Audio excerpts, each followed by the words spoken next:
तो नमस्कार प्रणाम स्वागत बा रउआ सबके राइटर आशिक अभिषेक के चैनल पर। और सब बताइए आप सब कैसन बानी।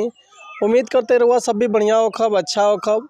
तो रउआ सबन खातिर लेके आ गइल बानी बिल्कुल हिट, बिल्कुल दर्दनाक, बिल्कुल ब्लास्ट ठेठ देहाती बेवफाई सन। उम्मीद करते रउआ सबके अगर एक नया म्यूजिक बनवा के बढ़िया से गायकी कहतन, दिल से गायकी कहतन तो 100% बाकी गाना और मार्केट में ब्लास्ट करी।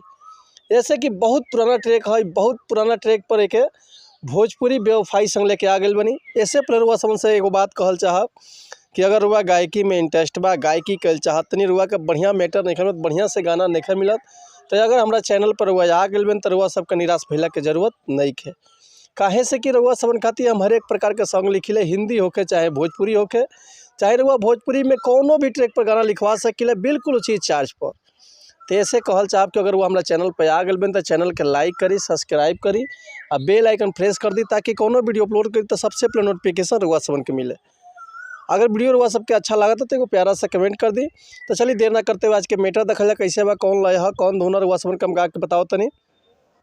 ऐसे बहुत पुराना एगो गाना ही रहे, बहुत पुराना, बहुत साल पहले दिनेश लाल यादव भैया के कि दुलही रहे बीमार नहीं रहुआ सटल रहे, यही ट्रैक पर रुआ सबन खातिर लेके आ गए बिल्कुल दर्दनाक बेवफाई संग। तो चलिए देखी गाना कैसे बा कि बरसतावे लोर नयन से जोर रे, बरसतावे लोर नयन से जोर रे, होतावे पगली के आज देख मोटकोर रे, होतावे पगली के आज देख मोटकोर रे, जाई दिलवा के तोड़ कल्हे उ छोड़ रे, जाई दिलवा के तोड़ कल्हे उ छोड़ रे, होतावे पगली के आज देख मोटकोर रे, होतावे पगली के आज देख मोटकोर रे।